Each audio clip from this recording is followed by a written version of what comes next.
We have to find mechanisms to bring it back under control, and I think we could start by looking at that Federal Reserve Act of 1913. That was absolutely disastrous for this country. The Fed has to be brought back under the control of the Congress, which has the ability to do it. Congressman Paul, you have made it your career to expose the Fed, to have the Fed audited, and eventually to have the Fed go away.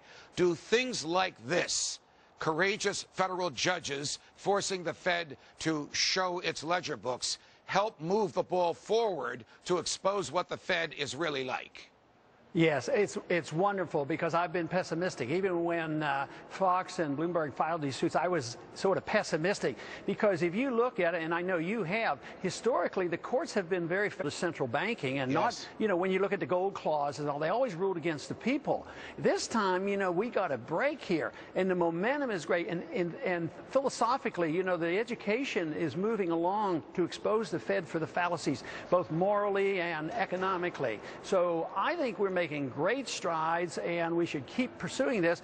And this is partial, but we still have to get a full audit of the Fed, because I am quite sure when the full audit is known and we find out exactly what they've been doing, most Americans are going to be outraged. And transparency now is very popular, and it's a bipartisan issue. So I hope we can keep this momentum up, and thanks to interviewers and individuals on Fox Business, we've been helped a great deal. Congressman Kucinich, why should the average person be disturbed, concerned, or fearful that the Fed created $3.3 trillion out of thin air and put it into the monetary system? Well, first of all, it's who they gave it to. Secondly, it's that, except for this lawsuit, we wouldn't know about it. Third is that they have the privilege of creating money, and we're in a system where money is debt, and eventually, in one way, shape, or form, it'll get translated into debt, and people are it's going to come out of everyone's pocket. Because Wall Street, as we know, exists as a way of just trying to transfer all that money to themselves, and then if they go bust, they get bailed out by the government, which means the taxpayers. So we ought to be concerned, because inevitably, it's our money. If you and Judge, you know, printing money is literally counterfeit, and if you equate it to counterfeit, the founders hated counterfeit.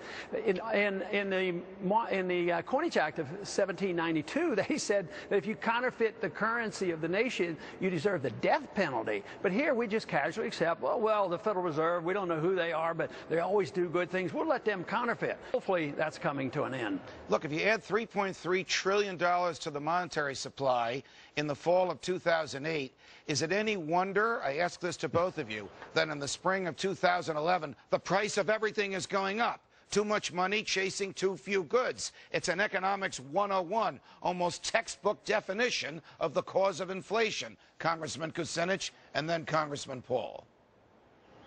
You know, in listening to what you said, something occurs to me. I mean, the money hasn't been used to create jobs. It's being used to create more wealth for a few people. Right. That is a huge problem for a democracy. Congressman Paul. And this is absolutely true. When you create money, you don't create wealth, you push prices up. But the real unfairness of this is all prices and all labor does not go up evenly. Some wages go up, profits go up on Wall Street. Real wages actually go down as prices rise. So that is why it's so evil and sinister and immoral, and it's unconstitutional. And we're coming to the day with the monetary crisis that's coming, we're going to come to the day where we are going to have monetary reform, and hopefully we can participate in doing something very positive in that area. Are you two in trouble with the leadership of your parties for appearing together on the same camera and the same program? Let's hope not. If we are, Judge, we're coming for you. I love you both. Congressman Dennis Kucinich, Congressman Ron Paul, thanks very much for joining us. Thank you. There's no end to government theft. The man in charge of TARP, the $700 billion bailout of banks, is now calling it a colossal failure. But my buddy Stuart Varney says, not so fast. I let Varney have it. Next.